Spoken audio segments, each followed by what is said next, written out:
Quigley in 5, underwater in the yellow lane. Jazz Carling of Great Britain. Quigley goes through. The silver to Jazz Carling. Wonderful silver medal for Great Britain. Welcome to the Honest Athletes podcast with Lauren Quigley and Jazz Carling. Welcome back to the Honest Athletes podcast. This week we have a one-off special, and it's definitely something that I have never done before. I'm not sure about you, Lauren, but we are bringing our very own mums onto the podcast for one episode only to hear all about it. And to be honest, I'm actually quite nervous to think about what could come out of this episode. But obviously in swimming and sport, parents play such a key role in supporting us as a youngster, junior athletes, taking us to all the endless training competitions and taking us around the country. And also as we develop, I guess, into the senior athletes, I think my mum and dad had more of a holiday going to all the destinations that I used to race at. But it'd just be great to hear from both of our mums today and to hear their kind of journeys through sport with us, what they went through, the highs and lows, I guess, that you get through sport. But it's not just the athletes that go through it, obviously it is the family and the support team behind that. So welcome to our mums. Yeah, welcome mum. I'll introduce my mum. My mum's called Mary.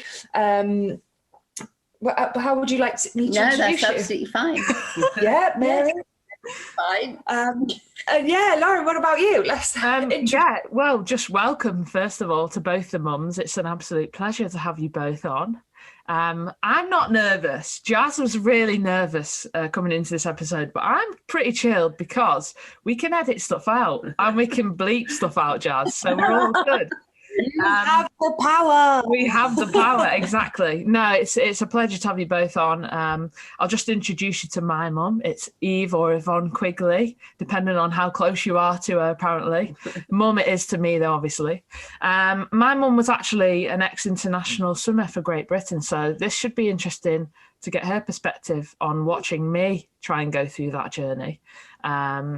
So, yeah, it should be interesting, but should we just jump straight in, Jazz, and start asking them questions, get them in the hot seat? Yeah. Carry on. I think we should. I think I'm quite nervous because my mum can be quite savage with me. Honestly, The only way to be, Mary. Oh. The only way to be. She'll go through my wardrobe and she'll be like, I don't like this. I think you should get rid of this. I don't like this. I'm like, Mum, I do not go through your wardrobe. This is going completely off topic. So I haven't quite Yeah, but I'm actually honest to you. I don't try to tell you that something's nice when I don't think it is. Why would I? And it's it's prerogative. Jazz, I And think we should... she's actually saying that I'm savage, but she is savage to me too. I wonder who I get it off. I wonder where I know where you get it off. I mean, to be fair, through my career, my mum said at times I was a right... I'll probably bleep that out, but she said I was a right bitch at times. And she said I was very similar to my auntie Gaynor, who also swam for Great Britain, in terms of leading up to a race. Just don't talk to me. Just leave me alone. And I think I'll let you explain it because you experienced it more than I did. So go for it. I think it was a bit of a shock for Lauren's dad, Jim, because she was very snappy and she was very intolerant. But I'd had it all with my sister, Gaynor, who was exactly the same. And interestingly, when Lauren was born, my first words were, oh my gosh, Gaynor. And she's like her in so many ways. But to me, it was normal coming up to a big competition. Expect the worst and you're going to get it. So it was really quite okay for me. It was just a bit of a shock for her dad.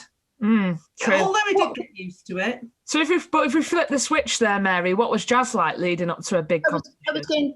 I was just going to say, but that was surely when she was older. Yes, I don't think she realised. At the more senior competitions, because I don't remember Jazz being like... No. It was really just fun when they were young, wasn't it? I mean, I would say it's very different sort of from when they're a junior to then being a senior. Yes. I would say it was still a bit more fun when you were a junior. And it was a bit more of a family sort of day out and, we made it fun. And I think the more serious it got, obviously going to nationals or whatever, then yeah, she used to maybe obviously show nerves or whatever. But I wouldn't say she ever really got that stroppy. It was more when after you'd left home, I would say. Well, it was. Well, and then I became stroppy. And then, well, you became more aloof at competitions and that sort of thing. You didn't really need us around, if that makes sense. I mean, you wanted us to be there and you needed us to be backup, if you like, but we weren't that involved, if you know what I mean. So she'd be staying in a different hotel to us, whereas leading up to all the nationals and that sort of thing, we were all in the same hotel room, so we'd be able to chill out and relax. I think as you get to like the senior levels as well, there is more outside pressure, I guess, from like competitions and things like funding, and it's like those kind of fun things where you're just doing like swimming for fun and it's around school and this and that. I guess you do have those other things, and as you get older and when things do mean more to you and you're like, oh, we're starting to get to try and challenge for teams or to get on the GB, those kind of things. And we've spoke about it a little bit, me and Lauren, is about around competitions, and you do become a bit more sensitive around like taper and heading in because you've got a lot of nerves and anxious how it's going to go. You actually can do all the training, but sometimes it just doesn't go to plan on the day. And I guess I would say around competitions especially, quite sensitive. And I guess maybe at times, would I be snappy? I'm not sure. Well, as I say, I would say up until you maybe 15, 16. Was I not a moody teenager? I can't say that you were that horrible to be around or whatever. Horrible to be around. I don't think it was horrible, Mary. I just think she was a little bit snappy. Yeah. No, it was, I think it all boiled down to the club we were at, Tiger Sharks, her coach, Phil Millard. We had a lot of faith in him, and so did Jazz. And we were lucky. We were able to put all of our trust in him to obviously do the right thing for Jazz. So leading into competitions, I always knew that she would swim her best on that day, whatever that brought us, I had no sort of fears of that. Sometimes she'd be happy about it. Sometimes she'd be like, oh, she hadn't swam well, or she felt she hadn't swam well. But on the whole, I would say you went into those meets, Phil was by your side, and he was the one that most probably calmed you down before we saw you. And do you know what I mean? It was... Yeah, well, I think, especially talking from like the parents, I think it's from both of us, it's like I've never felt any pressure when I'm racing from my mum and dad. There's been no pressure from them that I need to, they want me to perform well. They want me to, obviously they want the best. Obviously as parents, you want your best and you want to support them. But I've never felt any pressure. I think there was just one moment, it was as I got older, I had one kind of argument with dad around a competition. That was when I was like 23. I think it's after I missed out on the London Olympics. It was the competition after where obviously emotions were quite high. And I had a bit of a bicker with my dad. And that was the first time we'd actually kind of had a bit of an argument, because I think I was obviously confidence completely low and not really thinking, oh, I'm going to race well. And my dad was like, well, why are you not going to race well? Like you're here at British Championships to swim well. And so I've never felt any pressure at all. And I think that is really important, is to have a family that is supporting you. And obviously in those ways you have been so supporting me, taking me to competition, taking me to training, but I've never felt any pressure from my mum and dad that it was, to race well, and that I was racing for, obviously you do race for your family and things, but it was all for I would say we used to feel anxious when she was racing, just like you, Yvonne, most probably. Younger though, I know for Lauren used to do every event going. I mean, I know she laughs about breaststroke, but even when she was younger, she would get the breaststroke national times as well. So it was more fun. It was more, she's in the next race. Yeah. And then, of course, a brother swam, Grant. So I had two. So it was, you didn't really have time to think about it. It was just more fun. And, there wasn't the pressure then when they're younger. It is about, let's see how she does in this event. Let's see how she does it. It wasn't as pressured as, it's the 100 back and that's all she's got. It was just... I was going to say to you, obviously we only had one, and knowing that like we both worked, and obviously there'd be weekend galas of summer league, winter league, districts, Yes. counties, whatever. So like time was very scarce, well, even being at home, we were very rarely at home.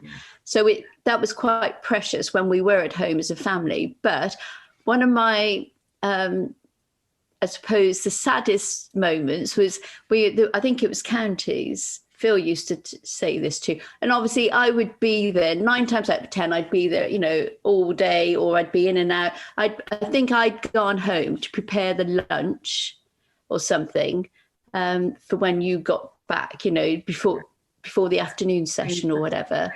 And there must have been a relay. And I can't remember, was it a 4x50 relay or 4x100 relay? And you were on the last leg, and Tiger Sharks were in last place. Tiger Sharks were in last place. I'd gone home. Rog was still there. Jazz swam or jumped in, whatever, dived in, and she ended up winning it, on like almost fingertips. And they were raving about it, and I was so sick that I hadn't been there. Of all the races to have missed. Of all the races, and you talk about one at a relay at counties that you missed. Yeah, but I missed because people were talking about it for ages afterwards. Phil always mentioned it. He said, "I'll never forget that race." So Yvonne, how did you find, obviously having 2 kids, I guess both involved in swimming. Yes. So how did you find that? I guess because some parents, I guess you'd have different sports and things going on. How did you find having hectic, 2? Very hectic, because you didn't get a chance to go out and do whatever. Because if Lauren was in the girls' race, more often than not, Grant was then in the boys' race. So you didn't really get time to go and do anything. Or both very different. Both very, both brought their own pleasure. I loved both of the journeys. Early days, Grant was diving for pearls in training and things like that, I believe. I didn't go to training, so I didn't really know. But Grant was Grant, and he's very laid back, and he's lovely, but he just takes life as it comes and gets on with it. Whereas Lauren was always very dedicated, always did the extra. But Grant did turn into that. I mean, he did work very hard. He was very dedicated, but both very different, very enjoyable, as I say, but it was very hectic. The nice thing for me was they were each other's best friends. They were each other's support. They absolutely adore each other.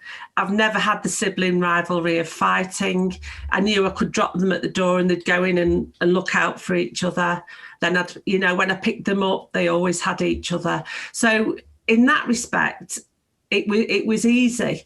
Competitions were hard because, yes, it was very hectic, and one might swim well and the other one might not swim well, and then one's up and then one's down, and that's quite hard to manage. But, it wouldn't change a thing. Were they training in the same squad? Yes, yeah. Okay. And that was lucky. That was lucky, really.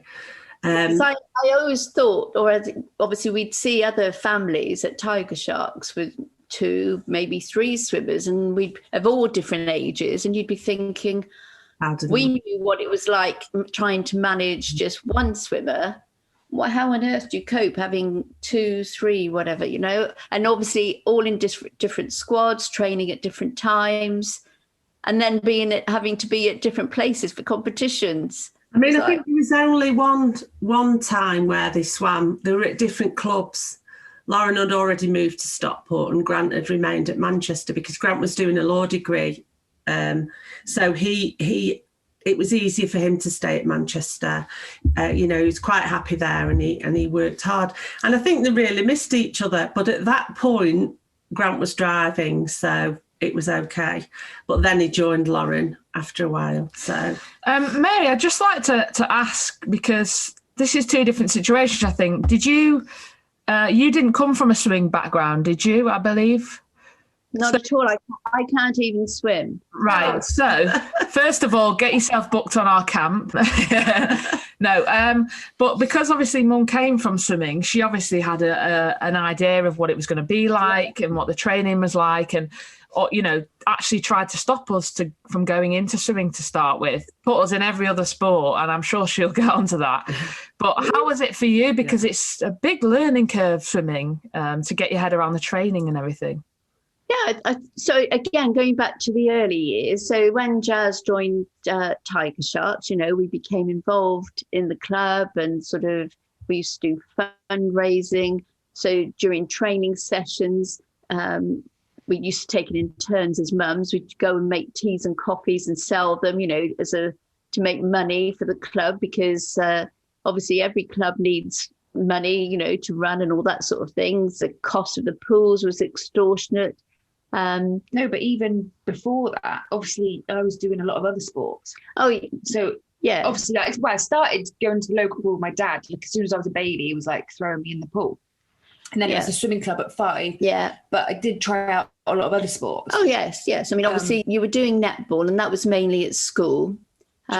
Gymnastics. You dabbled with ballet. It wasn't really but every time I did ballet, I would come up with an ballet. excuse. I'd be like, ballet. Go on. Belly. We were just trying to give her, every experience. Or a choice of what she wanted to do. So when she chose swimming, we knew that was really something that she enjoyed, because she'd already been down the route of other sports. She even played girls football.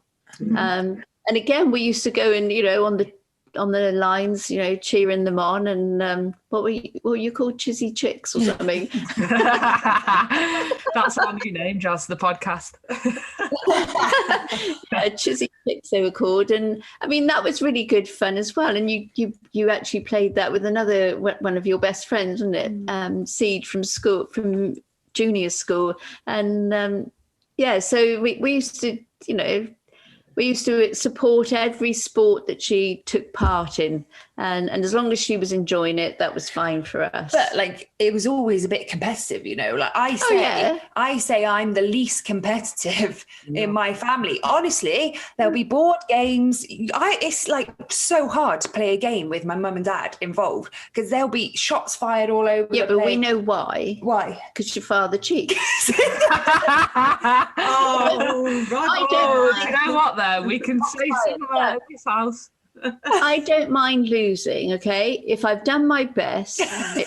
Obviously, if you're playing a sport, like I used to play badminton. In fact, Roger and I used to play mixed doubles together. I don't know how you played together without. No, and people used to say that he obviously used to say things to me that he certainly wouldn't have said to another lady on his team, because he thought he could get away with it. But that was fine. We actually did have a good relationship on court, and we played well, and that was fine.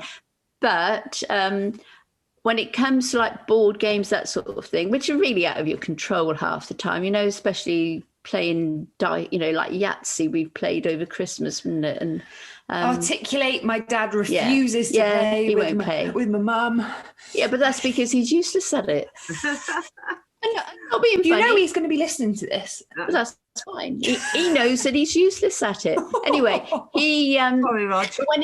But when it comes to like I don't know, was it Yahtzee, Scrabble, or something like that? He always tries to cheat so that he wins. I wouldn't say he cheats. Oh, he does. No, see, what is funny? I think I'm the least competitive in the family. Well, obviously, when I was competing, I was competitive in swimming, but like in life, I'm not that competitive anymore. I guess, but coming up from a family, it was like dad race you to the goalpost. It was like how many goals can you score in this and that. So there was always quite like, I guess, that competitive side. Did you guys have that too, where it was, I don't know, racing and things like that? I think Lauren's dad was very smile when you get in and smile when you get out. That was his, and Owen swim like a fish. That was his motivational talk. Yeah. And I think that worked because it wasn't the pressure. It wasn't the, you've got to be first, you've got to be this, you've got to be that. I don't. I suppose I am competitive because I swim myself, and you should see her when we're watching the chase. All right. I used to say I'll race you and things like that on holidays, but no, I was never like that with the children. Mum used to say to us, I don't care if you come last, as long as you've given it your best. That doesn't, I don't mind. Yeah. And at early days, Grant would come last all the time, and he'd be going like this up to Mum, and Mum would be going like that, going, "What are you doing the thumbs up for, Grant? Come on." You know what? Those were my happiest times when he realised that actually it mattered. He'd got in, he'd swam, he'd enjoyed the race because he loves racing, and he was happy. Job done. Yeah. It was only when he realised, oh, actually, I'm supposed to be beating them, and got competitive and trained hard. And then with that comes a lot of other things that you don't really want. I just wanted them to be happy. I only ever wanted them to be happy. Like you, I think it was club championships, most probably one of your very early ones. I wouldn't say that you always went in expecting to win, but I do remember on one particular occasion, we were in the stands and she came over and she was crying because she hadn't won. And I always remember saying to her, I never want you to cry because you haven't won. Just because you haven't won doesn't mean to say, like you, as long as you've done your best, it doesn't matter whether you're first or last. At the end of the day, it is what it is. If you're not good on that particular occasion, then, you have to accept, when you win and when you lose. I mean, but not to show sort of tears, and all that sort of thing. Talking of crying, one time when Lauren was going through a bad spell, and it was a really bad spell, and she was still training hard, and she was still, putting everything into it. And I can remember it was at Sheffield. She'd swam all weekend. She didn't duck out of things. She didn't say, well, I'm not swimming well, so I won't do that. She carried on, she ploughed on. And I remember we got in the car, she'd done the 200 back, and the time was abysmal. And she got in the car. You didn't say that at the time. She got in the car to travel home, and our way home from Sheffield was over the Snake. So over the Snake Pass. So we got in the car, and, Grant was there, I was there, Lauren was there. I drove home. She cried all the way. So we got off the Snake, and I said, right, I stopped the car and I said, right, either you stop crying now or you never swim again. So she looked at me and I said, you swim because you love it. I said, and that is not loving it. So if you don't stop crying now, I'll make the decision for you. And she stopped like that. And I don't think she cried after that, not for a long, long time. There is a difference between crying because maybe you didn't win or crying because you were disappointed. Yes. Yeah. If that makes sense. Yeah, but we do forget sometimes that we swim, but it's our choice to swim, and because we love it. And I know sometimes it can be quite an emotional time, and I've been through it. And I remember, especially when I moved to Dave McNulty and some events, and I remember the first World Champs we went together, and I got out the 400 and I came fourth in the 400 free by 0.12 or something. And I'd come fourth at the World Championships before, so I felt like it was all going. And I came out and I was a bit teary. And he said, why are you crying? He said, you've just come fourth in the world. And he gave me the biggest reality check and made me think, okay, maybe I should. And from then, I think a lot of things I learned from Dave, but yeah, things not getting upset and putting things into perspective. And it's one race, sometimes we put so much pressure on ourselves and it means so much, which is why sometimes, especially I guess in the girls, the emotions seem to come out, but we do need to remember why we do it and that we do love it, and all those hours of training. No, I think it's good to accept disappointment, and it's fine to be sad that you're disappointed over it as well. No, I was more, when you were very young. Yeah, of course. So from a young age, we were just trying to say, no, it's okay if you win or lose, as long as you do your best. And that was how we took it forward. I mean, obviously, I know you obviously have had some downs, and yes, we've been there, and we've most probably cried with you. It's so that was a different type of crying for reason, if you like. The flip side of that was, yes, as long as you do your best, it doesn't matter if you come first or last. No. But the one occasion when I did lose it with Lauren, and I didn't make a fuss about it, I just had my say, it was Sunderland, I think, wasn't it?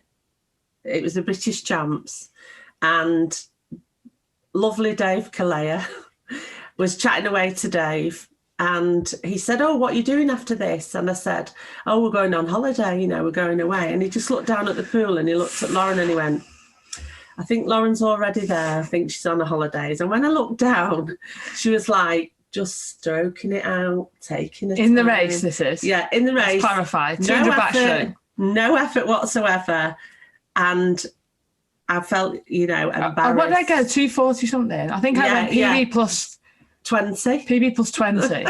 Not because I wasn't swimming well. It was just this one time when I was already on holiday on a Lilo and just was like, do you know what? I'm over it. Like, I was just like, do you know what? I've had enough, really. So I remember getting in the car and Mum was just like, leathered me just because I hadn't tried my best. Not leathered. Let's just stop. What I said was, don't ever do that to me again. If you don't want to do the race, let's get home, Yeah. Because we'd stayed the extra night, the extra day, and it was all of that, Like you said, Mary, you're working all the time, so you're fitting things in, you're squeezing in a trip, all of those kind of things. And it wasn't just you hadn't swam well, which would have been fine. It was that, I was already on holiday on a Lilo. It is tough though. Like, I think as parents, you do sacrifice. Obviously, I say sacrifice, but like, obviously by having children, obviously they do take up a lot of your time, but especially in sport and when you're driving them around the country and like swimming in particular, those early mornings. I mean, I've been away and I talk about it a lot. Obviously, I've spoken about it a lot on this podcast too. I'm not a morning person. I've never been a big morning person.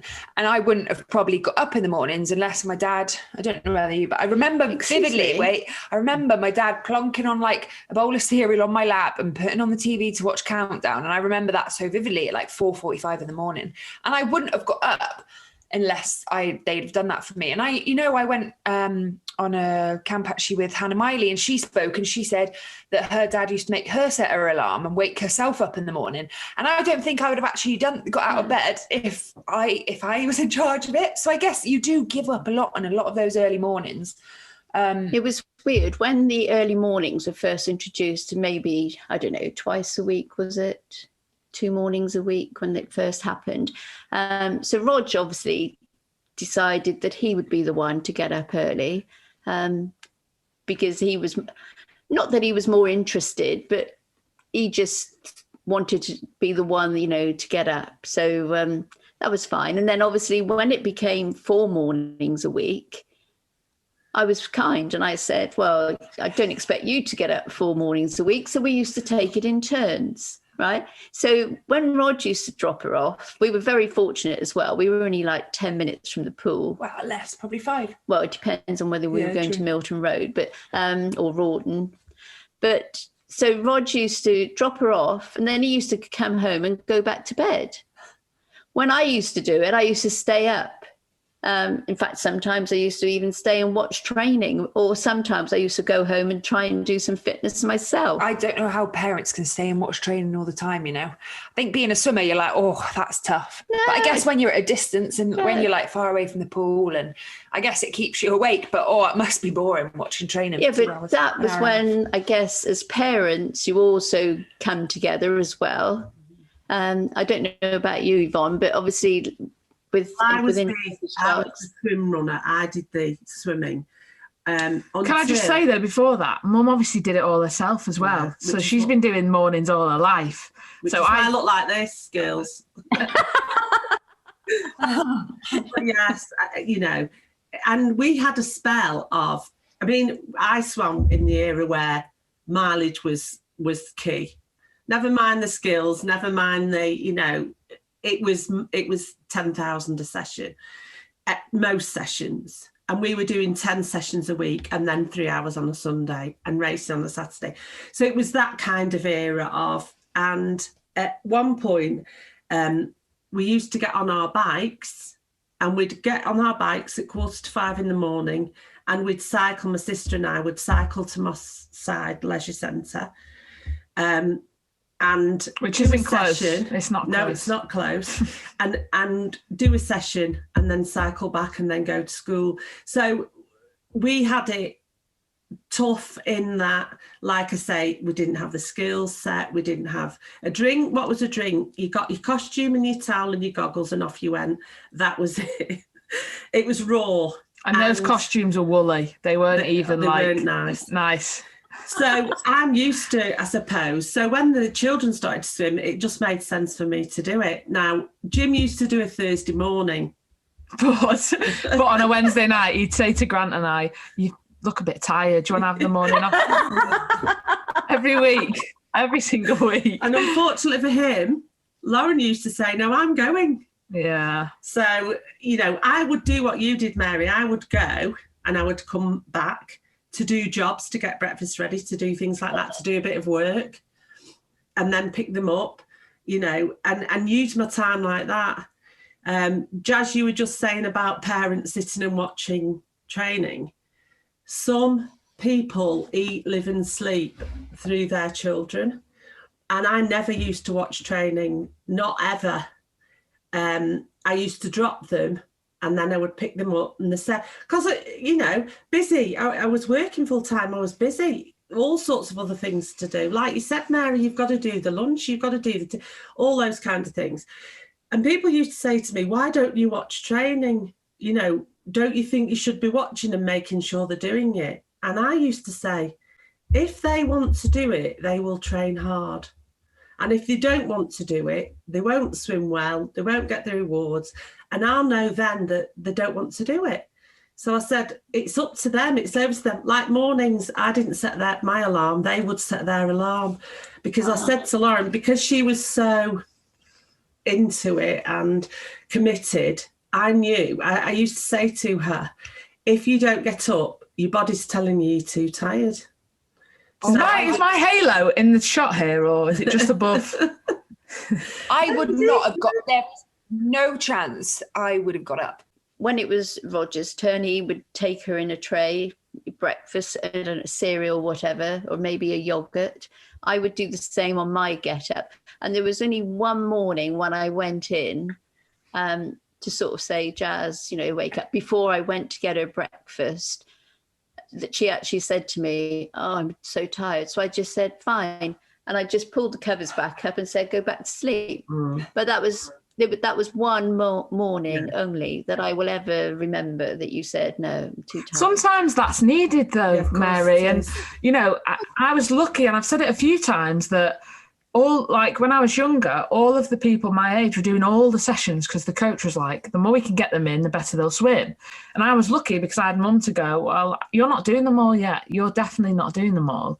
And I'd be really upset and be like, please let me go. And she'd be like, no.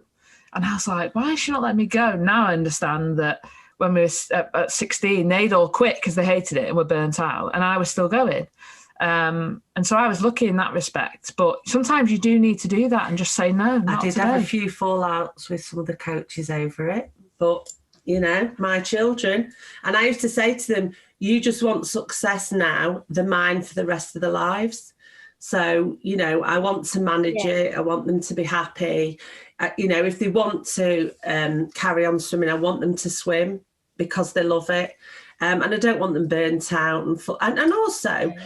Although Lauren hated school, and she will have said it before, she did all the homework. She, her attendance wasn't the best when she was older, but, I still thought academic was important. So they had to do that as well. So every morning and every night, something has to give. So whilst they were younger, I thought it was very important to, put the brakes on, really. Mary, what were you like when Jazz was racing? As I said, you most probably feel a bit anxious initially, and she'd be getting on the blocks. And I used to just shout all the time she was racing, go Jazz. That's all I would shout from start to the end. Would you? Yeah. I was just going to say. She did. Everyone knows she did. I don't really get it because I can't hear hear you. So I know. Just make yourself feel better, Jazz. That was me letting out my sort of, I don't know. You wouldn't do it the whole Tension. race, surely. Well, I mean, 800. Yeah, because I remember like in would. nationals they used. I know. I always used to remember when I was younger. Like my dad used to say, "Go Jazz," and I used to hear him when I was getting on the blocks. Yeah, you always that. Well, even when you were in Rio, he did that. Yeah. Okay. Yeah. He didn't. Yeah. So I used to be just to know that he was there. Which I quite like. Yeah. But like when you're in the water, there's no like. I know. There's no, and I used to remember parents like hearing them when their kids were racing, Jazz, shouting. I'd be like, Jazz, it's not for you, it's for us. Yeah, it's just that letting out our tension. Yeah. I mean, on some of those videos that I've sent you, where your father was videoing your races, even at Sheffield, you can hear me saying, "Go Jazz." yeah, but not all the race. We don't want to. No, but For some of it. I mean, most probably once a length. I'd be saying "Go Jazz" once a length. No, but I swear you used to hear some parents shouting so loud and they didn't have a voice by the end of the race, They I wasn't like that. They go away to a competition for the weekend and they lost the voice, shouting. And we can't hear you in the water. Did it vary, Mary, with different races? So some you were actually quite chilled, but some you were like really nervous. Yeah, and most probably wouldn't be like that in heats or that sort of thing. Yeah. And where, no, I don't know. I think in most races you'll have heard me saying "Go Jazz" at some point, maybe more than once anyway. So it was just, but yeah, some of it has been relaxing. Obviously, when she's been winning by quite a margin or whatever, and I guess it depended on what time she was doing, you see, as well. So if she was aiming for, or getting towards a certain time, then it would obviously get a bit more sort of. What do you mean getting towards a certain time? As in when trying to qualify for things like British Champs? Qualifying, or whether you're going for a certain record, like a national time. National times, that sort of thing. And it's quite close because you used so then you'd be like, towards the end, you'd be saying, "Come, go Jazz," and your arms would be going, saying, sorry. But no, I wouldn't say I was like on edge, but I did try. I did enjoy it, but I also tried to let out any anxiety I was feeling by shouting "Go Jazz" to her. So. Can I just say, I always used to shout, because the one time I didn't shout "Go Loz" or "Go Grant," I can't even remember which of them said it to me. "Why didn't you watch my race?" So I said, "I did watch your race." "No, you didn't watch the race at all." I said, "But I did. I was there." And no. Because we didn't hear a shout, probably. Yeah. I don't know if it was me or Grant, but I stick by what I said. And I was like, yes, I did. But I got told off because they hadn't heard me.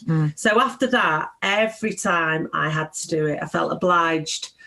But I would have done anyway. I did. I mean, Mum used to be proper nervous, like shaking terrible. and all sorts. I was fine. The younger ones was just fun. Yes, it was nice when they won and did good times and things like that. But the big ones, I used to talk myself down, and then the minute they came out of the call room, I was beside myself because I'd look at the lineup, all the swimmers they were with, and I'd go, "Oh my God, they're all dead fast." Lauren's out. Oh, bless her. Look at her down there thinking she's going to do all right. My daughter or my son with them fast ones, oh my word, and that'd make me nervous. So, I was all right till, but then I was really bad. I was really, in fact, I broke my leg. The reason I realised I'd qualified for the 100 back for the Barcelona World Champs in 2013 was because I swam the race, and obviously backstroke you're facing like forwards, and Mum always used to sit on the left as I finished, and I saw Mum jump up in the crowd, And I thought, well, she's got a broken leg, so I must have done something good for her to be jumping up on that. I forgot. So, I forgot about my leg. But yeah, you used to get nervous. But, terrible. More nervous for them than I ever did for me. yeah, but that's understandable. Yeah. And why do you think you were nervous? Just because obviously you know that it meant a lot, or like what? Just because I guess, yeah, win or they lose, worked it's so hard, and they were both quite hard on themselves in the end. And all I wanted them to do She just didn't want us to bring shame on the family. all I wanted them to do was be happy and be satisfied with what they'd done. You know, as a mum, and Mary will get this, you don't want your child to be upset. So given that they did train hard, you did want the results for them. Now, you know it. I mean, nobody performs all the time, otherwise there wouldn't be any world records, because people wouldn't be getting in and out. They'd just be standing on the side. So, you know, it's not going to happen all the time, and you've got to be there more for. What used to get me with the coaches was, it's easy to be there when someone's being successful. You have to be there when they're not being successful, when they're not swimming well, and they're not achieving, and they're not shining. Those are the times when they need you most. But so many coaches just don't get that. Yeah, but also from the parents, Don, we don't get any support from anyone. No. Whether it's the coach, the governing body, whatever. You're not given any advice on how to manage the highs, the lows, how to support the swimmer, and, you know, whatever. Because they're not given that support. No. No, because they're not given, you're left with it all. So that was why in Sheffield, when she did that crying, I just said, that's it. Because I thought, I don't want to have him that level of distress, upset for something that she loves doing. Because when you're spending 4 hours a day in water, you're not doing it to be upset. So that's a very good point, though, Mary. I think, you know, you as parents, you don't get any support. I mean, me and Jazz have talked about the swimmers, you know, not getting that support really in certain situations and stuff, but the parents actually get nothing, and it's not something I can honestly say I've ever thought about. I've probably been very selfish, as you are as an athlete, and think, oh, well, swimmers don't get any support. Mum and dad and my family got all of my rubbish, you know, my really down times they had to deal with. And I know Jazz has as well talked about her downtime, and you'll have had the same. And it's really hard to think about as a swimmer. I don't know how Jazz feels, but to think that they had to deal with all of it and got absolutely nothing. You know, we had teammates to talk to as well. And as parents, you just want your child to be happy. I presume. I wouldn't know. I'm not a parent, but I would say the only thing that we had when we were at Tiger Sharks was, obviously Jazz had really good friends within the pool, and we actually made good friends, you know, within the parents of her friends. So we almost became support for each other. yeah. So it was quite like social every night. and so we, like, competitions on weekends, they'd finish at maybe 9 o'clock, whatever. We'd all go straight to the local Hungry Horse. The pub. there we go. Straight down the pub so they could get the drinks in. So you know? we could have a drink. Well, so they'd spent a few hours watching us at the pool, and then there they were getting the drinks. and we don't I was just going to say, in our defence, Mary, this is for me and you. Yeah. When we went to places like Kazan, we had to have a great time and be support for each other. And if that was out having a few drinks with a meal, You've got to make the most of it. You've got to make them. That was when we were on our own as parents, because obviously the swimmers were away from us then anyway. We couldn't even be with them. You were lucky if you were even allowed to go and say hello to them, weren't you? Yes. So, no, but obviously when they were younger, so we used to warn the Hungry Horse pub where we used to go. We're all coming in 9 o'clock, because obviously last orders for food, I think, was something like get the tables ready, 9. get the pints out. They'd get the tables ready, and they're coming in. But we used to go as a group, and it really was just a chill out time. Sometimes the coach used to come for like one, or we didn't talk about the races or anything like that. You know, it was just a social. But I would say the parents. We didn't talk about the races, did we? In Kazan. No, exactly, because you've got to have downtime. I mean, you're in the moment when you're at the pool, but as soon as it's done and dusted, you know, you've got to go. They go their way, you go your way, and you just enjoy your evening. I think what I did, like, obviously for me, moving away from home at 16, I've been very lucky over the years to have great coaches. And I think the coaches that I've had, I've been very fortunate that have not just wanted to forge me into like the best swimmer. They've actually wanted to make me into a good person. And I've learned a lot from them in terms of, life and things like that. So I think that's been really special. But I guess when I moved away from home at 16, and going to a coach, like my coach was kind of like Bud McAllister at the time, was quite like that parent figure to me, and in some ways, you know, lending me a hand and support. But then, because obviously mum and dad were 2 hours away, but I quite felt like at that age I was ready to step away, and like, not that you didn't know about my swimming and you'd still support it, but it felt like I was more of the driving force then of, you know, getting everything in competitions, being in control of like what I was doing. So I guess that was probably like my turning point at that age, was that I was the driving force and I had to be in control and growing up.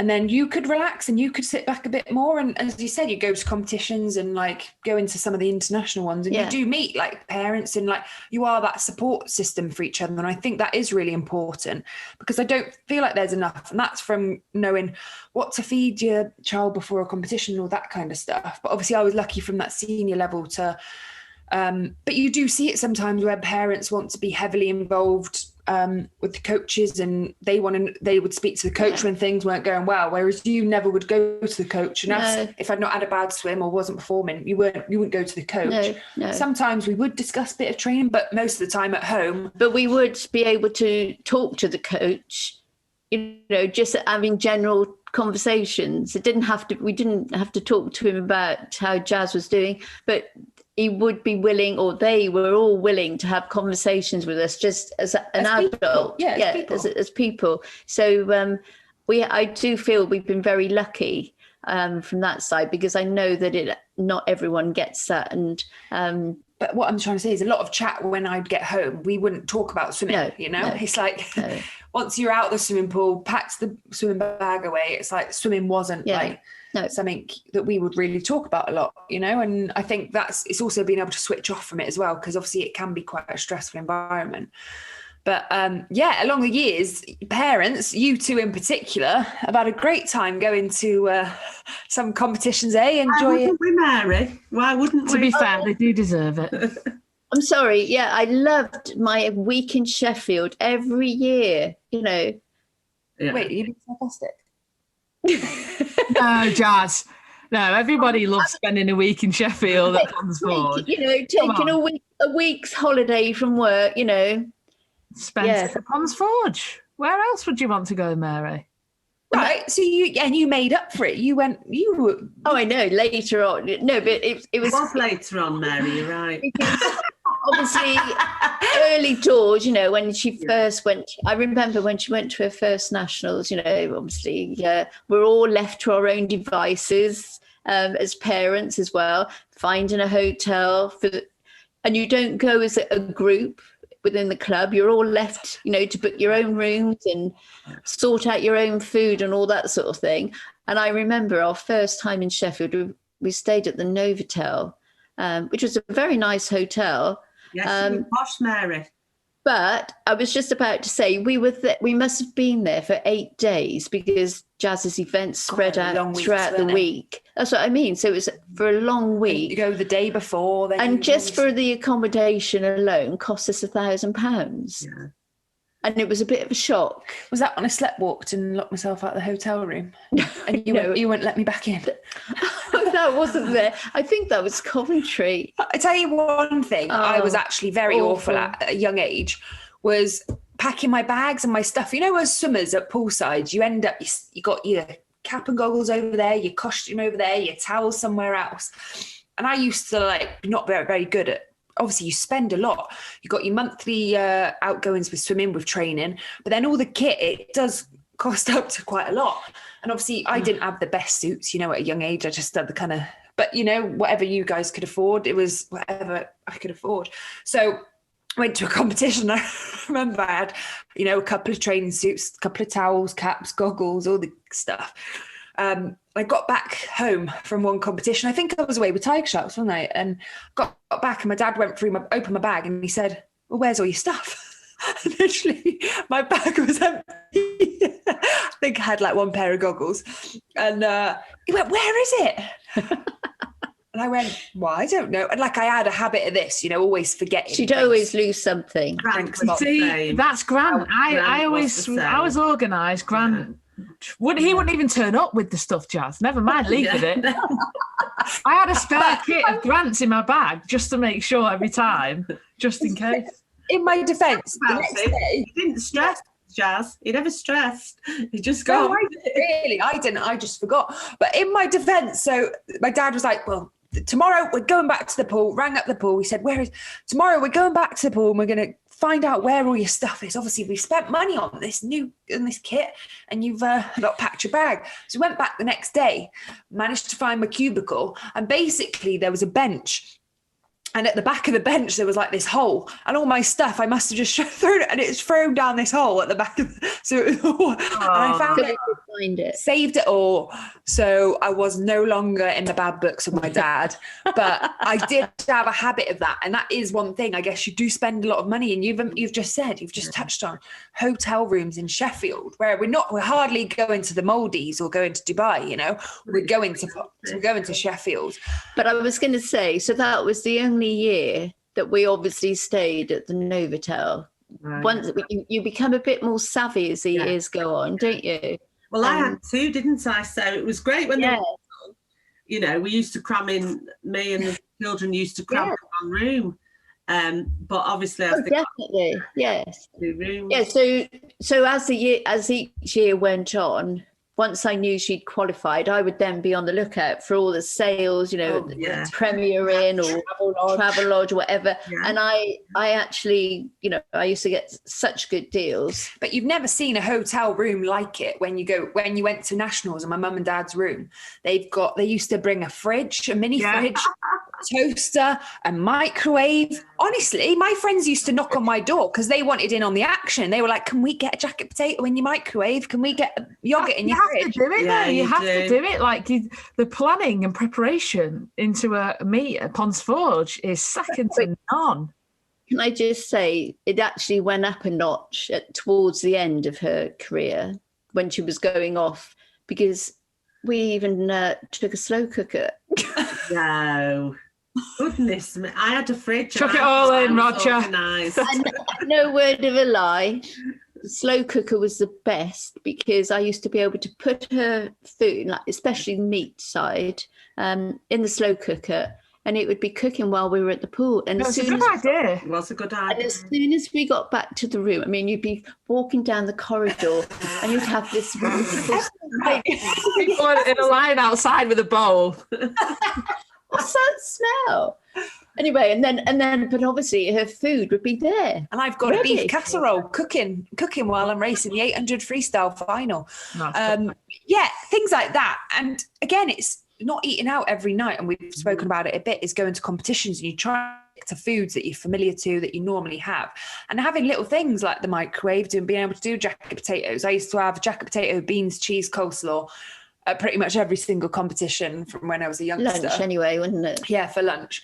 And it's being able to do those things and trying to think a bit outside the box sometimes. You don't have to eat out every single night. And when you are trying to save a bit of money and when you're spending quite a lot on a hotel room, and it's not just the hotel room, it's the competition entries and it's all the bits, driving there, the travel and those kind of things that do add up and stack up. Whereas being able to take the microwave and a fridge and things like that, it does make a big difference. Unfortunately, Jazz, when we went to Gazan, we couldn't take a microwave or a fridge. So they had to eat out. Had to eat out every night. Eat out and had to have a few drinks out, was it? You had to try the local cuisine.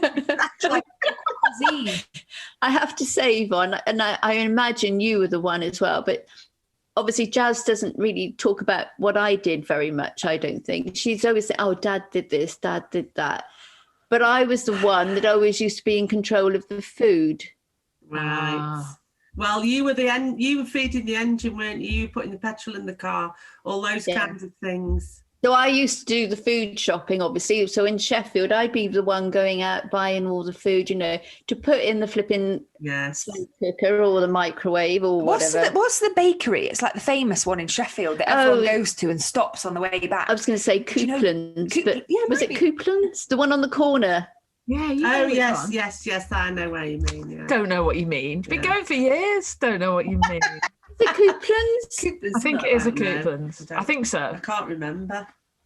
Little bakery on the corner used to see just the swimmers stacked outside queuing, Yeah, trying to getting get the sausage roll. the butties Nice. and the all sorts, Oh yeah, all the baguettes. Yeah. But I have to say, for all the hard work, for all the expense, for all the heartache, we're very proud of you girls. Oh, definitely. Isn't that I wouldn't- nice? No, I wouldn't have missed this journey for not a anything. minute. Not a minute. But obviously, if you could go back, is there anything you tell yourself? Yes. If we went back, what would you tell yourself about You might being a not parent? want to know, Jazz. You might not want to know. She wouldn't have put me in swimming, I don't think. No, go on, Mum. I think the fact that they both wanted to swim was fantastic. Yes, like you, Lauren was in the girls, played in the school football team, was often the first pick before the boys. She was the only girl in there. She did trampolining. I tried everything with her, but she did want to swim. And then once she It's your fault. It's Mum's fault because I used to watch Mum swim up and down, and then I wanted to be like Mum, so I wanted to swim. But before you carry on, I do have trophies, I did win trophies, which is pretty amazing. That have Mum's name engraved on them when she won them when she swam. And then I've obviously won them years later, at counties and stuff like that. Yeah. Those things. Yeah, and so that was quite special. But anyway, carry on about you not wanting me to swim. No, but the fact when Lauren started, then of course Grant fancied it. So lucky for me, they did both go there. We started at Saracens, which I've always swum at. So they started there. They started the journey with Kevin Nuttall. He was just starting to do a bit of teaching, coaching. So Lauren's done a journey with Kevin. And then it, like you say, Tiger Sharks, it was smaller than that. So there wasn't any possibility to extend the swimming there. So then Lauren went to Manchester, and then again, Grant said, oh yeah, I fancy some of that. So Grant joined. And they stayed at Manchester a long time. And there was a lot of very, very happy memories. But there were also times when, as a mum, and I wanted to not control what they did, but decide what was best for them, because I knew them, I could see them at home. And like I've said before, coaches just want success for now. They want them to be as successful as they can because it's reflection on them. They're my children and I wanted the best for them long term. So they were at Manchester, a lot of good times, the children had friends there, had great time. There was up and down, there was good and bad things. Maybe not quite the experience that you'd had with a coach, but never mind. But we were nearer to actually Stockport. So when I used to swim, I had one friend in particular who used to say to me regularly, why don't you put them in Stockport? Why don't you put them in Stockport? And the ethos of the club at Stockport was very different. So I said, when they're old enough and can make their own decisions, then they can transfer. I'm happy for that. And it all fell into place when she went from junior to senior and all of that. So that was right. I don't think I would have changed things in that respect, but perhaps tweak things maybe. So she went to Stockport and that was great. So for any parents that are listening potentially, what piece of advice would you give to their children going into swimming? Like, what would you say? Just one simple piece of advice. Make sure they're happy. Make sure they're loving it. Love it. Because swimming's too hard not to love. And I would say be involved with it, show that you're involved with their sport as well. And that's supporting them. as I say, Yeah. we used to be involved with the Tiger Sharks Club, you know, with fundraising, as I said, making teas and coffees, that sort of thing. But all those clubs run on volunteers mainly. And so if you can play your little part to make it enjoyable for all the swimmers, then that's great as well, you know. But that's junior level, isn't it, Mary? Like Saracens. Yeah. I think there, when they go up to the squad. Yeah, Jazz was there until 15. Yeah. 16, sorry. Yeah. So, yes, it was... and also the fact that we made such good friends at that club as well, and they're still friends now. And without them, you know, they helped us through a difficult period as well when Dad was ill. So... you know, without them, I mean, I still find it weird that, because I think Jazz has mentioned, you know, Roger had 2 strokes in 2005. And I still find it amazing that she still carried on school, she carried on training and all that sort of thing. Absolutely. Obviously, with the help of these other friends, you know, our support group, as I call them. And I'm glad that she did, because it was also a distraction for her, because like when your dad was in hospital, she'd still be, you know, she'd come and see him, but obviously she'd still be training in the morning, in the evening, going to school. And I think that helped you to sort of get through the situation. Would you say? Yeah. Like obviously swimming it's like your best friend when like you sometimes just want to go and like have a plod along. Swimming is like always been that, and don't get me wrong, at times it's really challenged me and really like pushed me to the limits, but for the most of the time being in water, you know, it's always been that kind of place. And I think as you said, it's like the people you meet that were taking me to training and trying to help me. And I think if we hadn't have made those friends, would it have continued? I don't know, you know, would we have been so I don't know. But Mary, you would have done it for someone else. And that's why they did it for you, because they knew.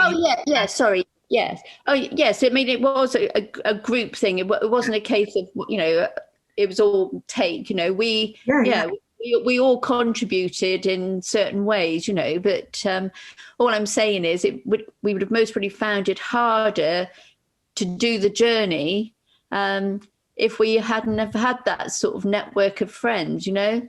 And maybe if Jazz hadn't have had the same network of friends in the pool, you know, would she have still wanted to go? Would she have enjoyed it as much?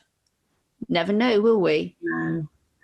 We were just, or she was lucky that she had good friends in the pool, and we obviously connected with people out of the pool. So, but you spend a lot of time with those people. You know, I had friends at Manchester. Kevin's daughter swam, so we're at competitions together. Other friends that I've made, because you can be at the pool 11 hours a day for regionals, like that. So, you know, it's hard on your own. So, you know, because Jim would work weekends sometimes, things like that. So it's nice. That's when you make those friendships, and that's when it matters. Yeah. And, you know, you do gravitate towards like-minded people. And, you know, like I said, you would have done it if it was somebody else. Oh, yeah. Get that and understand that. So, you know, it's easy to do then, isn't it? Yeah. It's definitely not something you can do on your own. You know, anyone, the parents, the swimmers, the coaches, everyone needs to be talking. I think that's an important thing, because it's a tough journey. It's brilliant and it's worth it, but it definitely comes with its really high highs, but it's really low lows. And so, you know, everybody needs that support at some point, and throughout the whole thing, really. So, but obviously it's evident that you two have done a fantastic job of that. I think, you know, we definitely both appreciate everything you've done for us. You know, it goes without saying, but it's nice to hear, I know, sometimes, ladies. So thank you very much. It's been a pleasure. But, you know, me and Jazz were really excited to do this episode just because you are such a huge part of the puzzle of what we've done. What, you know, we definitely couldn't have done it without you, and it is a team effort. And so all those medals and records and, you know, fantastic times are all definitely shared with you all. and, you know, don't mean half as much as they would without you. So we definitely appreciate everything you've done for us. I think you've summed it up well. Again, you do go through, and we can't talk, me and Lauren, we're not mums, but like what you must go through as parents watching your child, because we just can't relate, you know. I can't imagine being nervous for someone else, you know. I think the hardest thing that I've been able to take as a parent is when Jazz is competing, you know, serious level, and commentators criticize her technique and all that sort of thing. No, but that is honestly... Jazz. Why is that so hard? But then Jazz showed them, you see, with their they're talking in the water. There was one race when you were in Berlin on the 800, and you won it. But obviously, up until 600 meters, whatever, it's between you and Mireia Belmonte. And for 600 meters, they're like really being derogatory to your daughter. No, you can't take any criticism of your own. No, but, you know, they're talking about her turns, her stroke, her arms coming over too far. But as a parent, to actually listen to that commentary, it most probably affected me more than it did Jazz. Yes, because Jazz is there with a gold medal around her neck going, yeah, I'm rubbish at something, me. It's clearly not damaged to Jazz. They're not talking about me as a person, and they're not. I know. They're not. No, but I do get where Mary's coming from. All I'm saying is I don't think people realise that when they're saying that, you know, the parents are actually listening to it. Do you know what I mean? And I just find it hard to accept. Don't worry, I'm not staying awake at night worrying that. Mum's like that. You're not scarred if by they it. said something about me on my stroke, my mum would be like, "Yeah, Lauren, your stroke's a bit rubbish. Actually, have a listen." No, I get it, Mary. I get it because you die for them. You're everything, you know. And no, it was just on that particular race for 600 meters. Obviously, it's not very nice. And then all of a sudden, because she turns it around, and obviously wins by quite a margin, you know, suddenly, oh yeah, she's had such a great race and she really timed that well. And I'm thinking, I'm sorry, for 6 minutes, I've had to listen to you like being derogatory. And then all of a sudden, you know, the tables turn. But anyway, but I'm just, I know. I'm talking about my technique. No, but it didn't really matter about your technique. That's what I'm saying. Why did they have to talk about your technique? Because long distance swimming is long and they need something to talk about. So they may as well like talk about all the bad things that I'm doing. And then one thing, Jazz, that I would say to you on that is something that Mum would say to me if I'd have said the same is wait till you have children. So if you have children and they swim, we'll sit next to each other and I'll commentate on their stroke for 600 metres and say how awful it is, Jazz, and see how you like it. No, but the thing is, does that mean that everyone else was so flipping perfect that they couldn't talk about anyone else? Maybe. You never know. Just focus on Jazz. Yeah. Everyone has, you know, faults, whatever. Well, to me, whatever Jazz lacked in technique, she made up for in her desire to win. God, look at that. So there we are. And what I think is important, she's a winner. If that was the most upsetting thing, Mary, then you've done all right. Yeah. I think it's like always, again, we talk about it on our podcast, but we never, like, you can't strive to be the perfect technique with turns, this, that. And again, from a parent point of view, they're not always going to be the best in every single area. But as long as they do their best, they're doing the best. And it might not always look the best, but that's just how it is, you know. And I think it has been really interesting. I mean, I've never done it before, speaking to the mums and parents and done it together. But I think a lot of people are going to find it really useful to hear all those things. And again, like, we've had such amazing support from this podcast, and it's hopefully we could just keep going with it and keep sharing. Maybe one day we might get the dads on, but I don't think they'll be as interesting, you know. Well, I've told you Jim's advice. Smile when you get in, swim like a fish, and smile when you get out. You know. Well, I think Yeah, I think that's great advice. And I think that's probably a great way to sum up the podcast, really. And thank you both for joining us. And Thank you for having me. yes, again, you can obviously listen to the podcast on Spotify, Apple Podcasts, Anchor, and you can watch us on YouTube. I know my mum every week loves to watch us, Lauren, on YouTube because I think she likes to see our reactions. But obviously you can listen to it all. We'll have a brand new episode out every Wednesday. Thanks for listening. Hope you enjoyed it. If you've got any questions, shoot them over. But we look forward to talking to you again soon. Yeah. Thank you. See you on Wednesday. Bye. Bye.